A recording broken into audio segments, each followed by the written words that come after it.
afternoon, good evening, welcome back sa ating channel na It's a Chow. So matagal-tagal tayong hindi nakapag-upload.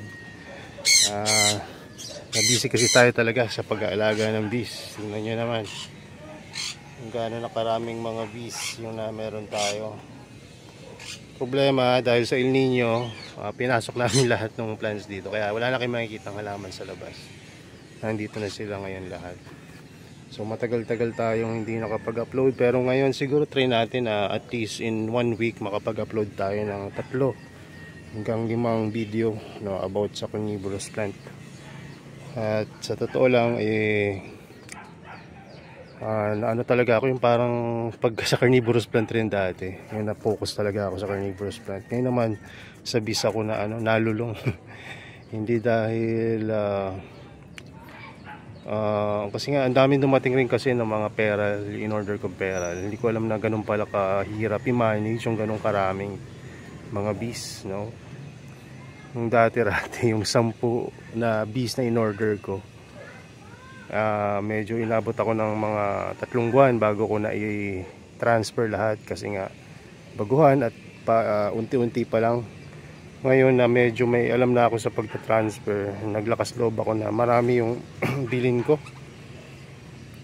At nagkataon rin na sobrang init, ayan, nagkasabay-sabay. So anyway, so balik tayo dito sa carnivorous plant. So ngayon, magdidilig tayo, at habang nagdidilig, magkwentuhan tayo about sa mga pangyayari dito sa growing area. So nung mga nakaraan nga, El Nino, ano bang nangyari sa mga halaman nyo? Ako eto, napabayaan ko, at marami sa kanila yung iba nagdormant, iba namatay. At sabi ni Macy's, mag-alaga na lang ulit tayo ng carnivorous plant or mag-collect kapag gumanda-ganda na yung panahon, no? Although marami pa rin naman tayong yung mga for personal collection, yung mga pang-out medyo ilan na lang. At yung mga ibang mga ko dito, helampora ko, yung iba namatay, pero most of them, ayan, nag-survive naman. Ayan, so kapag ganito kainit yung panahon, mas maganda kung ipasok nyo muna yung mga halaman nyo sa medyo malilim na lugar. Lagay nyo sa shaded. Kung meron kayong mga puno dyan sa inyong lugar, ayan, sa ilalim ng puno, lagyan nyo ng growing area doon, mga patungan ng halaman nyo, doon nyo lagay para medyo may laban sa init ng panahon, no? Kasi napansin ko, yung mga nandito sa loob, okay naman sila lahat, Yung mga nahirapan lang ako i-manage talaga, nasa labas. So El Nino, hindi talaga natin maiwasan na ganyan na yung panahon natin ngayon dahil sa climate change, diba?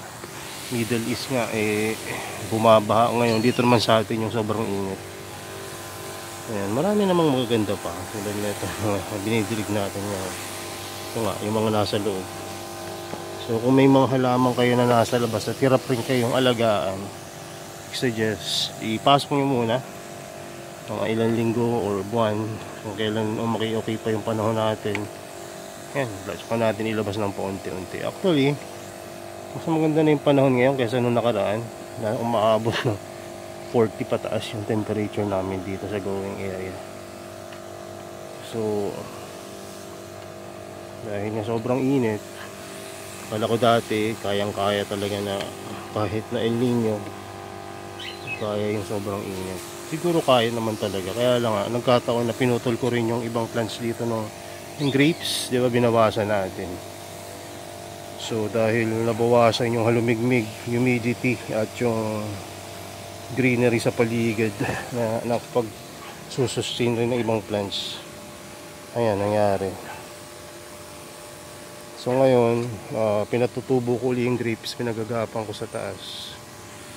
So kapag ayan, na-cover na nila yung bubungan ng growing area natin, lalabas ko na ulit itong mga to at umpisahan na natin uling magtanim ng tulad dati.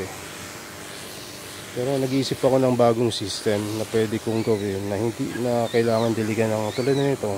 Mist lang pwede na, pero yung sobrang dilig araw-araw hindi kasi practical sa akin ngayon na ganun, dahil marami na akong alagang bees.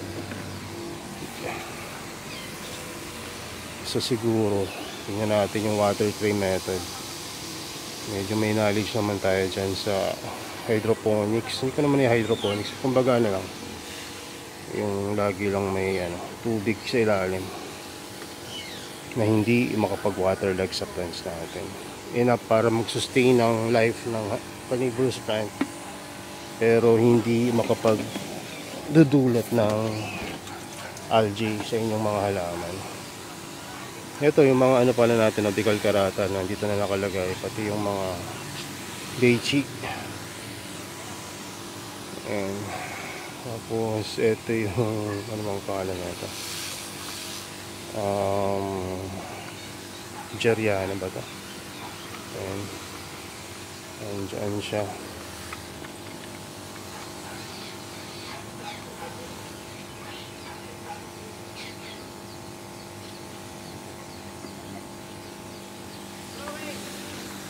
Ang patay naman. Kailan naman natin itong halaman. Ay, patay natin yung spray. Ayan. So, ito yung mga ganda ngayon. Kung halimbawa nag-iisip kayo na bumili. Hindi ko kasi na-recommend na bumili kayo ng mga Venus flytrap dahil nagdo-dormant sila ngayon. Iba naman, hindi talaga kung ako bibili, hindi ko magugustuhan pag ibenta ko sa inyo. So, kaya ako sa inyo, bilhin nyo muna yung mga okay, pingikola, ayan. Kasi yung pala cyclosecta, tinanggal ko muna kasi nagpropagate ako noong nakaraan. Ayan, so ito yung mga pings na available. Ayan, nandun naman yan Aphrodite, Agnata, Agnata Expotosiensis, Cetos. So ito mga yung mga for beginner na plants na mga Nepenthes, Mirabilis, ayan, Citron, dami niyan. Tapos ito, akala ko mamamatay na sa akin to, yung Traki, diba? Ang papangit na nito nung nakaraan, kasi ayan, gumanda na naman. Tapos ayun yung Gypsy Cola, hindi, ano ba to? Ano natin, ano nga to? Gymphiensis. Ano ba ito? Ayan, tama, Gymphiensis pala, spatulata. Gymphiensis, ang ganda. Tapos yung mga seed grow natin, ang lalaki. So ayan, yung ibang mga seed grow, ayan, medyo lumaki-laki na. Tapos yung ibang mga plants natin, pinasok ko dito. Ayan, mamaya gawa ko ng another video pala para dun sa seed grown. Kalimutan ko nang i-update yan. Actually may mga ginawa akong mga video, hindi ko lang na-upload sa kabisihan. Sa bees, ayan. So anyway, so ayun lang yung update natin sa growing area. Dito wala na kayo makikitang halaman, tinanggal na namin, nilipat na namin sa loob. Although nandiyan pa rin yung mga trays, nandiyan na lang yan para maging bubong or insulator ng mga bees natin. Hindi malinis yung growing area, kaya hindi rin kami nagpapapunta. Pangalawa, maraming bees, kahit na stainless bee yan, hanggat pa rin yan wala lang panusok sa backside, pero may mandible pa rin sila, nakakakagat, kaya medyo ramdam nyo pa rin yung kagat nila. So ayan. So yun lang muna, at hopefully makabalik ulit tayo sa mga pag-collect ng carnivorous plant. So ang maganda lang medyo alam na natin kung paano paparamihin sila, palakihin next time na magtanim ulit tayo ng marami-rami. Ayan, so iniisip ko nga ano bang magandang paramihin dito ngayon. Siyempre hindi mawawala yung Venus flytrap. Ganun pa rin siguro. Venus flytrap, Sanjus, Fingula, and Nepenthes. Ilang pora pala. Ayan, update rin tayo mamaya. Gawa tayong video. So, ayun lang muna. God bless. And bye-bye.